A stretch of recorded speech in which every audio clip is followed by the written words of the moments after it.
이 두 가지 의미가 있어요. 잠 못 드는 밤 불면증이고요. 비는 내리고 하면 이제 우울증 뭐 이렇게 얘기를 해서 그래서 우울증하고 불면증에 대한 얘기를 좀 드리려고 합니다. 어, 저희가 이제 그 외래에서 어, 그 암 환자분들 이렇게 정신과적 문제 흔한 가장 세 가지를 든다고 하면 우울증, 불면증, 불안증 이 세 가지를 드는데 평가를 한번 해보니까 우울증 환자분들이 대충 한 10명 중에 한 5분, 그다음에 불면증도 10명 중에 한 4분, 그다음에 불안증도 한 10명 중에 한 3분. 그래서 전체적으로 봤을 때 한 10분 중에서 한 4분 정도는 이런 어떤 그 우울증, 불안증, 불면증 같은 이런 어떤 정신과적 스트레스를 좀 갖고 계시는 것 같다. 그렇게 일단 평가를 하고 있고요. 근데 어 우리가 디스트레스라는 말을 많이 쓰고 아마 그런 얘기를 많이 들어보셨을 거예요. 스트레스는 두 가지가 있는데 유 스트레스와 디스트레스가 있습니다. 유 스트레스는 우리가 예를 들어서 어 저기 1등을 하려면 압박을 좀 받아서 공부를 해야 1등을 하잖아요. 그리고 만약에 뭐 우리가 올림픽 나가서 금메달을 따려고 그러면 경쟁도 있고 뭐 라이벌도 있고 이래야지 어쨌든 더 잘하잖아요. 그래서 내가 더 성공할 수 있게 도와주는 스트레스를 유 스트레스라고 하는데 반면에 내가 스트레스 때문에 막 사기 저하가 되고 스트레스 때문에 내가 넘어지고 쓰러지고 이런 스트레스도 있어요. 그런 스트레스는 부정적인 스트레스라고 해서 디스트레스라고 불러요. 그래서 암 환자 관련해서 저희가 뭐 각종 여러 가지 이제 뭐 이런 강의나 이런 거 할 때 항상 디스트레스라는 말을 많이 들으시게 될 텐데 그 디스트레스라고 하는 것은 스트레스 중에서도 부정적인 속성을 갖는 스트레스다. 이렇게 이제 보시면 됩니다. 그래서 우울증, 불안증, 불면증은 되게 이게 유스트레스로 작동하기보다는 디스트레스로 작동하게 될 가능성이 높으니까요. 뭐 내가 저 우울한데 더 이렇게 뭐 잘하게 되거나 이렇게 되지는 않으니까. 그래서 보통 정신과 디스트레스 얘기하면 요 세 가지를 보통 얘기를 하게 됩니다. 근데 어 우리가 암과 관련된 스트레스 상황은 여러 가지가 물론 있습니다. 질병 자체 때문에도 스트레스가 좀 많이 생기고요. 예를 들면 처음에 증상이 나타나서 이상하다 싶어가지고 이제 검사를 받으러 가셨을 거고, 근데 검사를 하고 난 뒤에 결과를 들을 때까지 그 기간이 굉장히 좀 힘드셨을 거고, 이후에 수술을 하시거나 그럴 때 수술 전날 굉장히 힘드셨을 거고, 이후에 또 치료가 어떻게 되느냐에 따라서 굉장히 또 많이 힘드셨을 거예요. 그리고 또 하나는 만약에 항호르몬 치료를 한다고 하면 타모xifen 드시면서 밤에 화끈거리고 열나고 뭐 이런 증상들 그런 것 때문에 어쨌든 이 질병과 질병에 대한 치료 자체 때문에 힘든 부분이 있고 경제적 문제도 좀 있죠. 제가 약간 농담처럼 하는 얘기인데 이 사회적 지지 결여 여성암 이거랑 같이 이제 맞물려 있습니다. 우리나라 병원에 우리나라 특히 우리 병원에 6인실은 남자 병실의 6인실은 12인실이에요. 근데 여자 병실의 병실은 6인실이에요. 그러니까 이제 남자 환자분들 입원하시는 데 가면은 보호자분들이 많이 계세요. 근데 여자 병실에 가면 보호자분이 많이 안 계세요. 그래서 이게 어떻게 보면은 남자분들 입장에서는 내가 암이 걸렸다 이러면은 되게 가정주부이신 어머님들이 간병을 하시고 집에 가셔서 또 설거지하고 청소하고 애들 봐주고 또 와서 또 간병하고 이러시잖아요. 근데 되게 여자분들이 병이 걸리면 되게 남자분들은 출근을 하세요. 당연히 이제 뭐 경제적인 문제 때문에도 그렇기도 하지만 약간 사회적 지지가 좀 많이 떨어진다 이런 느낌 많이 받으실 거예요. 특히 다른 암종에 비해서 유방암이 이렇게 옷을 입고 계시거나 하면은 겉으로 별로 티가 안 나니까. 그리고 시간이 지나면은 그러니까 남편들도 자꾸 까먹죠. 원래 남자라는 족속이 원래 좀 잘 까먹는 인간들이긴 한데 저 포함해서 그렇긴 한데 되게 보면은 오늘 뭐 병원 가는 날이야라고 얘기하면 남편들이 왜 갑자기 이런 얘기를 하시죠. 원래 다 병원 가잖아 이러면은 아 맞아 이렇게 되는 그래서 뭔가 잘 몰라주는 것 같고 까먹는 것 같고 지지를 못 받는 것 같고 이런 느낌을 좀 많이 받으세요. 그리고 이제 결혼이나 자녀 양육에 대한 문제도 있죠. 어떤 분들은 결혼을 하기 전에 이제 암이 걸려가지고 결혼을 못 하게 되시는 경우도 있고, 어떤 분들은 결혼을 하고 난 뒤에 암이 걸리시는 분들, 어떤 분들은 이제 애가 있는 동안에 암이 걸리시는 분들. 어, 각자 다 마찬가지인데 어떤 분들은 결혼을 앞두고 있다가 암이 걸리셔가지고 내가 결혼 직전에 암이 걸려서 힘들다. 그래서 뭐 파혼을 한다든지 뭐 이런 문제 그리고 결혼을 해야 되는지 이런 이제 걱정을 하시고 어떤 분들은 결혼을 했는데 애가 있어서 이제 또 애가 이제 어떻게 되느냐 이런 게 이제 걱정을 하시죠. 저희가 연구를 해보면 제일 힘드신 분들은 결혼을 했는데 애가 있는 분들. 왜냐면 이제 당장 내가 이제 그 뭐 혹시나 안 좋은 일이 벌어지면 애들이 어떻게 될까 이런 제일 걱정이 되시니까. 두 번째 힘든 분들은 결혼을 안 한 분들. 세 번째 힘든 분들은 결혼을 하셨는데 애가 없으신 분. 그래서 혼자 있는 것도 힘든데 같이 있는 게 좀 낫긴 한데 애가 있으면 더 힘들다. 그래서 반드시 결혼을 못해서 힘들다라고 생각할 문제만은 아니고 경우에 따라서는 결혼을 했어도 힘든 일은 많다. 이런 얘기가 되고요. 타목시펜 드시면은 또 힘들다 이런 얘기 많이 하잖아요. 근데 연구를 해보면 또 타목시펜 안 드시는 분이 더 힘들어요. 왜 그러냐면 타목시펜을 못 드시는 상황이 될 수도 있기 때문에. 그래서 우리가 어떤 한 면만 볼 거는 아니다. 다양한 면을 좀 봐야 된다. 이런 생각을 항상 하게 되고요. 그리고 뭐 하다 보면은 여러 가지 이제 내가 일을 하는 동안에 경우에 따라서는 일을 좀 그만두게 될 수도 있고 몸이 힘들어서 일을 좀 쉬게 될 수도 있고 그렇죠. 근데 이것도 마찬가지로 일을 하는 게 좋습니까? 안 하는 게 좋습니까? 이런 질문을 많이 하시는데 저희가 또 연구를 해보면 일을 그래도 갖고 계시는 게 일을 안 하시는 것보다는 우울증 측면에서는 좀 더 낫다. 힘들어도 일을 좀 하시는 게 그래도 좀 낫다. 이런 경우가 좀 있어요. 그래서 물론 이제 일 자체가 너무 힘들고 스트레스 받으면 그것도 힘들겠지만 하여튼 그래서 결혼, 뭐 자녀, 뭐 어떤 그 이런 개인적인 어떤 직업 이런 문제는 굉장히 좀 다양한 면이 좀 있습니다. 근데 이런 스트레스를 그럼 우리가 잘 견디려고 하면은 그럼 어떻게 해야 되느냐? 첫 번째는 예측 가능성이에요. 사람이 견디기 제일 힘든 게 예측하지 못하는 상황을 견디는 거를 가장 힘들어합니다. 그러니까 확실하면 다 견뎌요. 예를 들면 이 항암 치료를 하면은 무조건 100%다 낫는다. 그러면 그 항암 치료가 아무리 힘들어도 다 하죠. 그리고 이 치료는 절대 효과가 없다. 그러면 할 이유가 없죠. 근데 우리가 어떤 항암 치료를 한다라는 그 치료를 할 때는 이걸 했을 때 효과가 나타날 수도 있고 안 나타날 수도 있잖아요. 그러니까 불확실해요. 그러니까 우리가 견디기 힘든 이유는 확실하면 다 견디는데 확실하지가 않으니까. 그래서 견디기가 힘든데 그 확실하지 않은 것을 확실한 것처럼 만들기 위해서 하는 게 확률이에요. 예를 들면 이 치료를 받으면 좋아질 확률이 뭐 3분의 1이다. 예를 들면 뭐 그러면은 이 치료를 받을 확률이 3분의 1 이러면 아, 3명 중에 1명이 좋아지는군요. 뭐 3분의 2 이러면은 3명 중에 2명이 좋아지는군요. 뭔가 조금 더 확실해지는 듯한 느낌이 들죠. 그렇지만 사실은 내가 거기 어디에 들어갈지는 모르는 거예요.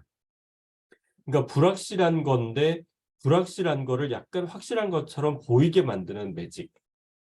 그렇긴 한데 우리가 이게 스트레스를 더 받지 않고 잘 견디려고 하면 이 불확실한 걸 갖다가 내가 견딜 수 있는 능력이 커지면 좋아요. 그러니까 원래 불확실한 거니까 원래 불확실한 거를 그 불확실한 것이라는 거를 잘 받아들이고 그렇게 하실수록 스트레스를 잘 견디고 불확실한 것 자체를 너무 못 견디시면 좀 더 스트레스를 받으시는 것 같다. 두 번째는 통제 가능성인데 예를 들면 내가 병원에 가서 진료를 받고 치료를 하고 이러는 과정이 내가 원하는 대로 다 통제가 되면 내가 원할 때 진료가 가능하고 내가 원할 때 선생님 만날 수가 있고 혹은 내가 병원에 갈 때 뭐 집에 내가 뭘 챙겨야 될 일이 없어서 그냥 병원에 그냥 가면 되고 이렇게 되면 그냥 내가 통제를 할 수 있으니까 스트레스를 덜 받아요. 근데 보통 보면 다 안 그렇죠. 좀 힘들어서 좀 병원을 가려고 그러면 예약이 잘 안 되고 또 예약이 밀리고 또 어떤 선생님을 좀 만나려고 하면 또 시간이 걸리고 또 막상 병원에 가려고 그러면 집안에 또 일이 있고 애가 문제가 있어가지고 또 가려고 하면 또 뭐가 좀 어긋나고 약속을 바꿔야 되고 자꾸 이런 문제가 생기죠. 그러니까 통제를 내가 하기 힘든 상황이 되면 또 스트레스를 받습니다. 그래서 내가 이 상황을 어떻게 하면 통제를 좀 잘할 수 있느냐가 관건이 되고요. 그다음에 친숙성. 어, 익숙하느냐, 익숙하지 않냐. 제가 이제 자주 그 딴 분들한테 얘기할 때 비유를 드는 분, 그 예를 드는 분이 한 분 계시는데 외국에 어떤 여자분이 한 분 계시는데 그분은 장루를 하고 계세요. 대장암 이후에 그 장루를 하고 계시는데 그 장루를 하는 것을 이제 비키니를 입고 해변에서 장르를 드러내놓고 비키니 입고 이렇게 몸매가 굉장히 좋아요. 그래서 비키니를 입고 이렇게 막그 해변에서 사진 찍어서 올리고 그러세요. 그러면서 이제 하는 얘기는 뭐냐면 장르라고 하는 게 이상한 게 아니고 내가 치료를 받고 이후에 생긴 어떤 그런 이제 형태가 되는 건데 내가 왜 이거를 숨겨야 되느냐 약간 이런 이제 컨셉인 거죠. 굉장히 좀 멋있다는 생각을 좀 했어요. 예를 들어서 장르라고 하는 게 우리가 원래는 그 배설기관이 항문이잖아요. 근데 일어났더니 수술 끝나고 일어났더니 배에 항문이 생긴 거예요. 쉽게 얘기하면. 근데 우리가 처음부터 태어났을 때 전부 다 배에 원래 항문이 있었다. 그러면 친숙하니까 그냥 원래 그런가 보다. 근데 그게 아니잖아요. 친숙하지가 않잖아요. 그럼 이제 힘들어요. 우리가 수술 이후에 여러 가지 몸의 변화들이 생기죠. 그게 친숙하지가 않은 거죠. 그래서 그게 내가 스트레스를 덜 받게 되려면 비교적 익숙해지고 친숙해져야 돼요. 예전에 어떤 소설가께서 그런 얘기를 했었죠. 암을 친구처럼 이렇게 대해서 같이 가는 거다. 그 얘기는 뭐냐면 친숙해져라 이런 얘기거든요. 그래서 내가 지금 이 상황을 친숙하게 받아들일수록 스트레스를 덜 받는데 친숙하지 못하게 받아들일수록 스트레스를 더 받습니다. 사회적 지지, 아까 잠깐 말씀드렸지만 남자 여자 편가르는 게 아니고 남자 뭐 꼭 욕하는 건 아니지만 일반적으로 남자들이 많이 까먹어요 잘. 그리고 좀 이렇게 자질구레하고 이런 걸 챙기는 거를 잘 못해요 머리 구조 자체가 원래. 그래서 뭐 제가 남자라고 편드는 건 아니고 근데 이제 잘 못하는데 처음에는 이제 그 암이 걸리고 치료를 하는 과정에서 당연히 이제 돌봐주시고 옆에서 신경 써주시고 하는데 시간이 지나면 지날수록 아무래도 일상생활에 또 젖어들게 되고 또 직장 다니고 이러면서 또 바쁘고 이러다 보면 이제 부인이 어떤 치료를 받는 스케줄이나 이런 걸 잘 못 챙기게 돼요. 제가 저한테 오시는 분들 중에 제가 항상 그분들 올 때마다 제가 맨날 그렇게 항상 말씀드리는 분이 한 분 계시는데 한 세 분 정도 세 커플 정도가 되는데 제가 처음부터 뵐 때까지 지금 한 10년째 뵙고 있는 분들인데 그분들은 항상 두 분이 같이 오세요. 근데 제가 그 뵙는 수많은 환자들 중에 딱 세 분만 그래요. 그러니까 그 세 분한테는 항상 제가 남편한테 항상 그런 말씀을 드리거든요. 아, 어떻게 이렇게 항상 같이 오시냐. 그러면서 이렇게 칭찬도 해드리고 하긴 하는데, 그분들이 대단한 거 사실이죠. 근데 그분들이 일반적인 건 아니에요. 제가 뵙는 그 수많은 환자분들 중에 세 분만 그런 거니까. 이 얘기는 뭐냐면 굉장히 어려운 일이에요. 그런 일 자체는. 그렇지만 우리가 사회적 지지를 좀 더 받으면 좀 더 낫다. 예를 들면 일을 하시는데 직장에서 막 스트레스 받아가지고 집에 가가지고 막 상사 얘기를 하면서 내가 막 그 인간 때문에 힘들어 죽겠다 이러는데 갑자기 남편이 뭐 사회생활 다 그렇지 뭐 이러면은 스트레스 받잖아요. 근데 전화번호 내놓으라고 내가 저 전화해가지고 따져줄 테니까 이러면 아 괜찮다고 이렇게 또 이렇게 되잖아요. 그러니까 내가 스트레스를 받을 때 이거를 좀 지지를 받을 수 있다 생각하면 좀 누그러지는데 지지를 좀 못 받는다고 생각하면 좀 힘들어요. 근데 여기에도 또 이면이 있어요. 암 환자분들이 항상 하시는 얘기가 있어요. 직장을 다닌다고 치면 주변에서 내가 암 환자라는 걸 갖다가 차별 안 하고 티 안 내고 그렇게 지냈으면 좋겠다. 근데 그렇게 해가지고 똑같이 대해주면 내가 암 환자들 똑같이 대한다고 또 힘들어해요. 그렇잖아요. 예를 들어서 직장에서 뭐 암 환자니까 뭐 열애를 시킨다 혹은 뭐 암 환자니까 뭐 자꾸 이렇게 뭐 좀 배제한다 이러면은 왜 자꾸 그렇게 하냐 이렇게 느껴지겠지만 또 똑같은 일을 힘들게 시키면은 암 환자한테 배려도 안 해준다 이렇게 돼버리거든요. 그 얘기는 뭐냐? 내가 배려를 받고 싶을 때는 배려를 해주고 내가 차별받거나 배려를 받고 싶지 않을 때는 배려해주지 말아달라 이 얘기잖아요. 힘들어요. 상대방 입장에서는. 내가 지금 배려를 받고 싶은지 아닌지를 정확하게 알기는 굉장히 힘들어요. 그러니까 사회적 지지도 이게 지지를 받고 싶을 때는 지지를 해주고 지적을 받고 싶을 때는 지적을 해줘야 되는데 내가 지지를 받고 싶은데 지적을 해도 힘들고 나는 지적을 받고 싶다, 고치고 싶다 하는데도 지지만 해주는 것도 이상한 거죠. 그래서 지지를 받고 싶을 때 지지가 잘 돼야 되는데 그게 생각보다 힘들어요. 상대방 입장에서 내가 만나고 있는 이 사람이 지지를 받고 싶은지를 내가 잘 깨달아서 지지를 해준다는 거는 굉장히 힘든 일이에요, 원래. 그래서 쉽지 않다.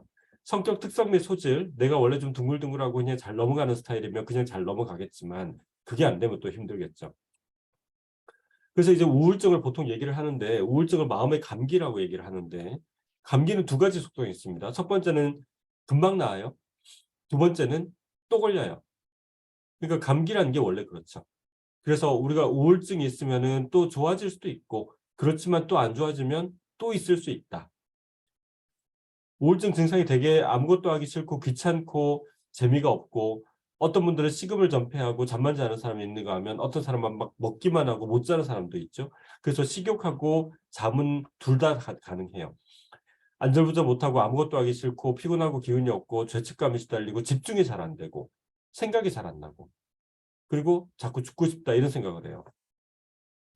우울증의 가장 큰 문제는 물론 이제 의욕도 없고 재미도 없고 이래가지고 그냥 내가 몸이 힘들고 삶의 질이 떨어지고 이런 거 뭐 이렇게 막 죽고 싶은 생각을 하고 이런 것도 문제지만 암 측면에서는 우울증이 심하면은 치료에 대한 순응도가 떨어질 여지가 있어요. 귀찮으니까 치료 안 받고 내가 마음이 안 좋으니까 병원 뭐 계속 뭐 하나 이런 마음이 자꾸 드니까. 그래서 우울증을 적극적으로 치료를 하는 게 결국 치료에 대한 순응도를 높이기 때문에 결과적으로는 생존율에 도움이 된다. 그래서 우울증이 있으면은 좀 제대로 치료를 하시는 게 좋다. 이렇게 이제 얘기가 많이 되고 있어요. 근데 그러면 내가 기분이 우울하면 무조건 다 치료를 해야 되느냐? 그건 아니고 정상적으로 우울감이 있을 수도 있습니다. 이럴 때는 그냥 잠깐 있다 마는 거고 그리고 일을 하는 데는 지장이 크게 없어요. 근데 병적이다. 이럴 때는 기간이 좀 길고 뭐 일을 하거나 가정생활을 하거나 집안일을 하거나 공부를 하거나 이런 데 있어서 굉장히 지장이 생겨요. 그리고 증상이 심하고 아까 말씀드렸듯이 잠이라든지 식욕이라든지 이런 거에 변화가 생기고 불안, 초조 그리고 막 부정적인 생각 이런 거를 많이 하게 되는 문제가 생기기 때문에 치료를 적극적으로 받는 게 좋은데 보통 이제 가장 많이 얘기하는 게 이겁니다. 규칙적인 수면 습관을 가져라. 뒤에 말씀드릴게요. 규칙적인 수면 습관을 가져라. 그리고 야외 활동을 활발하게 해라. 요 두 가지를 제일 잘 얘기하고 뭐 긍정적인 사고는 당연한 얘기니까.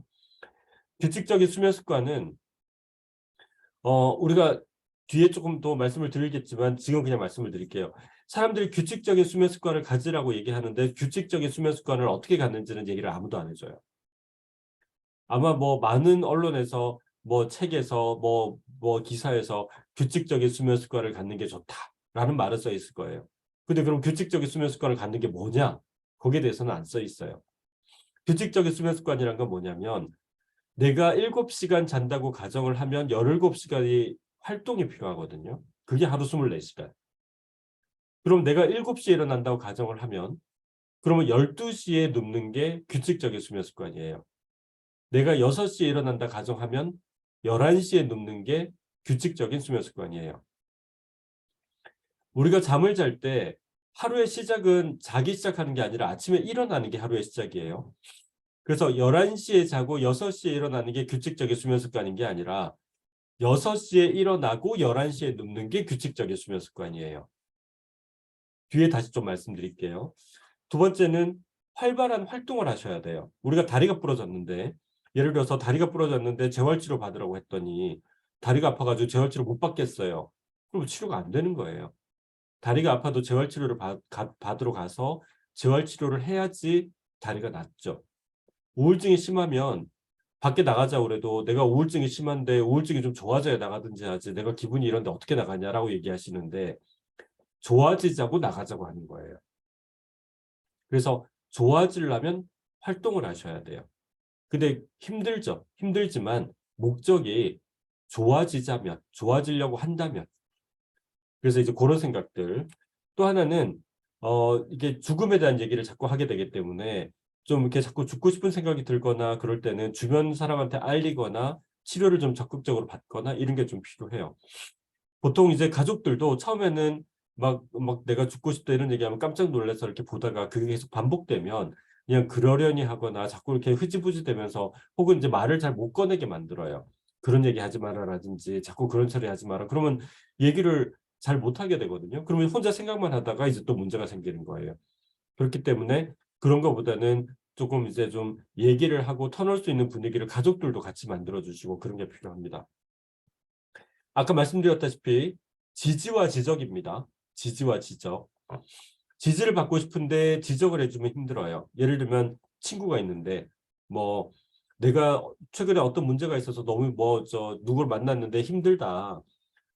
지지를 받고 싶어요.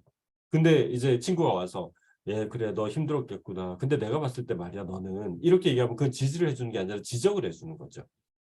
근데 어느 날 갑자기 친구한테 야, 너 정말 내가 왜 그런지 잘 모르겠는데 좀 얘기를 좀 해주라고. 내가 좀 바꿔보려고. 그런데 친구가 아, 잘하고 있다고. 그러면 또 안 맞는 거죠. 그래서 지지를 받고 싶을 때는 나는 지지를 받고 싶다. 지적을 받고 싶을 때는 지적을 해다오. 이 얘기를 명확하게 하실 줄도 알아야 돼요. 되게 우리는 남들이 이걸 알아서 해주기를 바래요. 저 역시 마찬가지고. 예를 들면 뭐 우리가 결혼한 사이에서는 부부관계에서도 마찬가지고 부부관계에서도 예를 들면 뭐 부인이 좀 기분이 안 좋으면 남자가 잘 알아서 달래주기를 바라죠.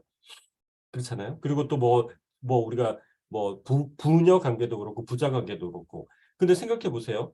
예를 들어서 딸내미가 막 투정을 부리면서 막 그러는데 말을 해야 알지라고 보통 얘기하잖아요, 엄마들이. 말을 안 하는데 내가 어떻게 하냐. 그런 얘기 많이 하시잖아요. 남편은 알 것 같으세요? 남편은 내가 말을 안 하는데 알 것 같으세요? 음. 모든 사람은 내가 말을 안 해주면 몰라요. 그걸 알려면 굉장히 관심이 많아야 돼요. 근데 여러분들이 아들내미, 딸내미한테 관심 많잖아요. 그래도 모르잖아요. 그건 어려운 일이에요, 원래. 그래서 나는 지금 지지를 받고 싶어요. 지지를 해주세요라는 얘기를 쉽게 할 수 있어야 돼요. 혹은 나는 이걸 지금 바꾸고 싶으니까 바꾸게 어쨌든 도와주세요. 예를 들면 나는 지금 지지를 받고 싶고 좀 위로를 받고 싶은 마음이야 라는 얘기를 좀 솔직하게 할 수 있어야 되고 근데 이제 보통 그런 얘기를 우리가 하기가 괜히 멋쩍죠. 그러니까 나도 힘들어 라는 말로 하죠. 근데 나도 힘들어 라는 말은 뭐냐면 너만 힘드냐 나도 힘들다 라는 얘기인데 그러니까 좀 도와주고 위로해줘 라는 얘기이지만 사실은 뭐라고 얘기를 했냐면 너만 힘드냐 라고 얘기를 한 거예요. 나 지금 힘드니까 위로를 좀 해주세요가 되면은 상대방이 아 그렇군요가 되는데 이제 그런 얘기를 알아서 해주기를 바라는데 쉽지 않아요. 위로와 해결. 되게 여성분들은 위로를 받기를 원해요. 근데 남자들의 머리는 해결 중심이에요. 남자들은 위로를 잘 해줄지 몰라요. 그리고 저 역시 마찬가지예요. 저 역시 위로를 하는 게, 뭐, 정신과 의사를 하고 있다 보니까 딴 사람보단 좀 낫겠지만, 그렇지만 저 역시 위로를 해드린다는 거에 대해서 그렇게 아주 쉽지 않아요. 되게 남자들의 머리는 해결에 가까워요. 내가 몸이 아파 이러면 몸이 아프다는 얘기를 아 그래 아프구나 라고 해주면 좋겠는데 남자들은 해결을 해줘야 되니까 근데 내가 몸이 아픈 걸 해결해 줄 수가 없잖아요. 그러면은 둘 중에 하나죠. 병원 가봐. 아니면은 그럼 내가 어떡하라고. 이 두 가지 말만 밖에 없어요. 해결을 해줘야 되니까. 근데 여자분들이 원하는 거는 해결을 원하는 게 아니죠. 그냥 위로를 받고 싶은 거지. 근데 머리 구조가 다른 거예요. 예를 들면 남자가 만약에 직장에서 사업을 하다가 만약에 좀 안 좋아져서 막 침울에 빠져 있는데 어떤 면에서 부인이 좀 위로를 해주면 좀 낫기는 하죠. 근데 남자들은 위로를 원하는 게 아니거든요. 이 상황을 해결할 묘안을 원하는 거지. 그러다 보니까 위로는 해주지만 위로는 받지만 뭔가 이렇게 좀 남자분들 입장에서는 이 문제가 해결이 안 되기 때문에 계속 그냥 그대로 가고 있는 거예요. 그래서 구조 자체가 다르다. 그래서 그렇지만 그럼에도 불구하고 우리가 암 환자들이 치료를 받으면서 우리가 받고 싶은 거는 위로죠. 해결이라기보다는. 그렇기 때문에 그거를 가족분들도 좀 아셔야 돼요. 해결을 해주길 바라는 게 아니라 위로를 바라는 건데 남자들이 위로를 하는 방법을 잘 몰라요. 이게 저 역시 마찬가지지만 대화 패턴에서 나타나는데 어, 보통 이제 이런 거죠. 여자분들은 남자분들이 말을 이렇게 몰아가는 거를 굉장히 쉬워요. 예를 들면 이렇게 얘기하는 남편이 이렇게 하면 그러면 이건 이렇지 않냐라고 얘기하면 아 그렇구나 하면서 이렇게 하면 또 이건 이렇잖아라고 얘기를 하면서 이렇게 몰아가는 게 머리 구조상 굉장히 쉬워요. 근데 남자들은 그러다 보면 그걸 자꾸 예측을 하게 되거든요. 그러면 입을 다물어요. 왜냐면 이렇게 얘기하면 이렇게 얘기할 게 뻔하고 이렇게 얘기하면 이렇게 얘기할 게 뻔하니까 그럼 얘기를 안 해야지가 돼버리기 때문에 근데 얘기를 하면은 결국 또 똑같이 그런 방식으로 가거든요. 그러니까 말을 자꾸 못해요. 그래서 명확하게 위로를 받고 싶다 그러면 나는 지금 위로를 받고 싶은 상황이라는 걸 좀 알려주시는 게 좋아요. 그런데와 그리고 나는 지금 나는 뭐 예를 들어서 어떻게 하고 있어. 그런데 라는 말 속에는 굉장히 부정적인 어감이 담겨 있어요. 나도 열심히 하고 있단 말이야. 그런데 라는 얘기는 뭐냐면 열심히 하고 있는데도 안 된다. 힘들다. 부정적인 말이 담겨져 있어요. 나는 열심히 하고 있어. 그리고 이 얘기는 뭐 물론 그리고 이후에도 뭐 또 부정적인 단어가 들어갈 여지도 있지만 나는 열심히 하고 있어. 그리고 좋아질 거야. 라는 의미가 될 수도 있거든요. 그래서 그런데라는 말을 많이 쓰는 사람하고 그리고라는 말을 많이 쓰는 사람들을 제가 분석해 본 적은 없지만 외래에서 보다 보면 그런데를 많이 쓰는 분들이 조금 더 부정적인 성향이 좀 있는 것 같다. 그런 느낌을 좀 받아요. 그래서 우리가 위로를 할 때도 지지를 받고 싶어 하는 분들한테는 지지를 잘해줘야 되고 위로를 받고 싶어 하는 분들한테는 위로를 해줘야 된다. 그리고 그런데라는 말이 우리가 우리 아들내미 딸내미들한테도 너 그래 열심히 하는 거 알고 있어. 그런데 이건 부정적인 거거든요. 그래 너 열심히 하고 있어. 그리고 앞으로도 더 열심히 할 수 있으니까 엄마는 잘 보고 있고 잘 믿고 잘 하고 있어. 이렇게 해도 뭐 엄마가 어쩌죠 이러고 이러기 마련인데 너 열심히 그래 잘하는 거 알고 있어. 그런데라고 해버리면 더 반발하죠. 그러니까 이제 그런 이제 말 한마디 속에도 굉장히 큰 것들이 담겨 있다. 이런 얘기로 말씀을 드리고요. 불면증에 대해서 간단히 또 말씀드릴게요. 불면증은 잠을 잘 못 들거나 중간에 깨거나 아침에 일찍 깨거나 이 세 가지를 불면증이라고 얘기를 하는데 암 환자에서는 보통 걱정, 불안, 우울 때문에도 생기고 항호르몬 치료하면서 되게 핫플러스 그저 갱년기 유사 증상이 생기니까 밤에 식은땀 나고 더웠다가 추웠다가 그러다가 이제 못 자고 항암 치료 후에도 피로감이 있으시죠. 환자분들은 내가 항암 치료하고 난 뒤에 피로하니까 낮에 누워 있었는데 왜 밤에 못 자냐. 그러니까 밤에 못 자니까 또 피곤하니까 또 누워 있는다. 이런 얘기를 하시는데 저는 반대로 봅니다. 밤에 못 자는 이유는 낮에 누워 있었기 때문에. 우리가 일을 하고 돈을 받습니까? 돈을 하고 일을 합니까? 돈을 받고 일을 합니까? 일반적으로 일을 하고 돈을 받죠. 한 달 일을 하면 월급을 받죠. 되게 선불을 받고 한 달을 일하는 건 아니잖아요. 불면증 환자분들은 7시간을 재워다오. 그래야 내가 17시간을 활동하지. 라고 얘기를 하세요. 근데 17시간을 활동을 해야 7시간 잠이 오는 겁니다. 그래서 우리가 불면증이라고 하는 거는 7시간을 자야 내가 낮에 활동할 수 있지 않냐라고 얘기하는데 반대예요. 낮에 활동을 해야 잠이 오는 거예요. 그래서 아까 17시간 있다가 잠이 온다고 말씀드렸던 그런 것처럼 물론 이제 항암 치료 오늘 받았는데 오늘은 힘들어요. 그건 어쩔 수 없어요. 그렇지만 시간이 지나서 몸이 좀 괜찮아지면 활동을 좀 해야 밤에 잠을 자요. 근데 내가 낮에도 좀 쉬어야 되지 않냐. 예, 그러면 밤에 잠을 못 자는 걸 좀 받아들이시면 돼요. 근데 낮에도 힘들어서 쉬었는데 왜 밤에도 못 자야 되냐. 그 얘기는 하루 종일 자겠다는 얘기죠. 그건 욕심이고. 우리 머리가 그렇게 못 해줘요. 우리 머리가 잠을 재워줄 수 있는 능력이 한계가 있어요. 우리 머리가 엔진인데 이 엔진이 7시간밖에 못 달려요. 근데 낮에도 그러니까 7시간밖에 안 되는 거를 낮에도 쉬어서 자꾸 엔진 달리게 한다 치고 밤에도 달리게 하려고 하면 쉽지 않아요. 낮에 누워 있으면 저는 다 잔 걸로 칩니다. 근데 왜 낮에 누웠는데 잠도 안 잤는데 왜 잔 걸로 치냐? 낮에 초콜릿 먹고 빵 먹고 피자 먹었으면 밥 먹었어요, 안 먹었어요? 칼로리 섭취 다 하신 거예요. 그럼 입맛 다 떨어져요. 낮에 누워 계시면 우리 머리는 못 잤는데 몸으로 다 쉰 거예요. 우리가 라면 끓여 먹으면 밥 먹었다고 치잖아요. 근데 밥은 안 드셨잖아요. 라면으로 때웠지. 마찬가지로 우리가 머리가 자야 되는데 몸으로 대신 때우신 거예요. 그래서 낮에는 움직이셔야 된다. 아까 우울증도 똑같았죠? 우울증도 낮에 움직이셔야 된다고 말씀드렸죠? 잠도 마찬가지예요. 그래서 우울하고 잠은 낮에 움직이셔야 돼요. 우울증과 불면증을 해결하는 가장 좋은 재활법은 활동이에요. 17시간의 활동. 17시간 동안 나가서 뛰어다녀라가 아니라 17시간 동안 그냥 몸이 계속 앉아 있거나 움직이거나 어쨌든 안 눕는 거예요. 그렇게 해야 우리가 밤에 잠을 자는 게 조금 더 나아져요. 부정적인 감정이 자꾸 심해지면 자꾸 눕게 됩니다. 우리가 왜 우울하고 이러면 자꾸 눕게 되잖아요. 근데 부정적인 행동, 눕게 되면은 누우면 자꾸 생각을 또 부정적으로 하게 돼요. 잠이 안 오시는 분들은 누워 자꾸 머릿속에서 막 엉뚱한 얘기하고 엉뚱한 생각하고 안 좋은 생각하고 막 그러거든요. 그러면서 왜 이렇게 나는 누워서 잠이 안 오고 머릿속에서 생각이 많냐고 그러는데 생각이 많은 이유는 잠이 안 오는데 누워 있었으니까. 일어나서 앉아있거나 돌아다니면 생각 좀 많이 안 나요. 근데 부정적인 생각이 많이 나면 또 부정적인 생각 때문에 부정적인 감정이 생기거든요. 그래서 이걸 좀 깨셔야 된다. 일어나서 좀 움직이셔야 된다.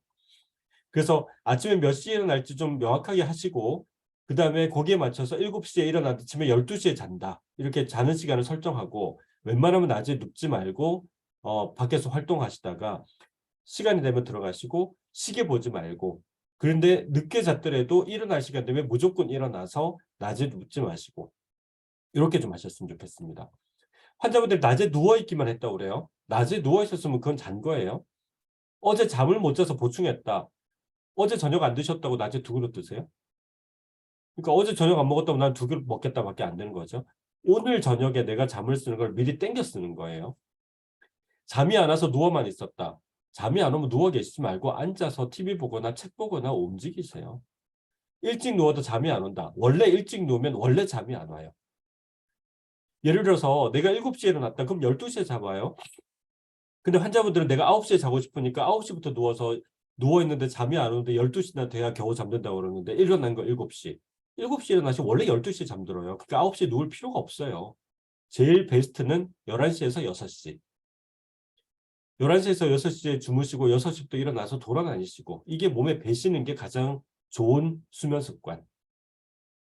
그래서 근데 잠이 안 오는 분들은 자꾸 일찍 누우면 일찍 잘까 봐 자꾸 일찍 누우시는데 잠 안 와요. 오히려 더.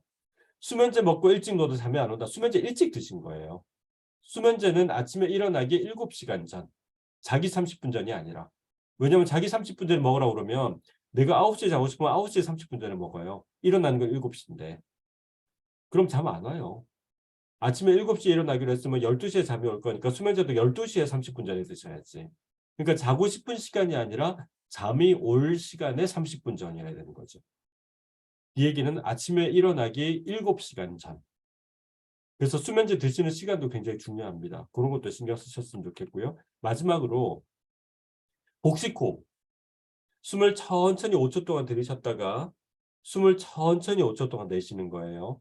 지금 한번 하실 수 있으면 좋겠는데 뒤로 한번 기대셔가지고 가슴에다 손을 한번 얹으시고 제가 5 셀 테니까 숨을 천천히 들이셔 보시고 숨을 천천히 내쉬어 보세요. 근데 보통 이런 거 하라고 그러면 이렇게 하시는 그게 아니에요. 숨을 천천히 들이쉬는 거예요. 자, 5 세겠습니다. 자, 숨을 들이셔 보세요. 시작. 하나, 둘, 셋, 넷, 5. 내쉬시고 하나, 둘, 셋, 넷, 5. 이런 식으로 숨을 천천히 들이셨다가 천천히 내쉬었다가 이걸 계속 반복하면 좀 긴장이 좀 풀려요. 그래서 스트레스 받을 때는 이렇게 하시면 좋겠어요. 자, 시간을 많이 썼네요. 네. 일단 혹시 여기까지 하고요. 뭐 혹시 궁금한 점 있거나 질문 사항이 있으면은 그거 말씀드리면서 몇 가지 조금 더 말씀드릴게요.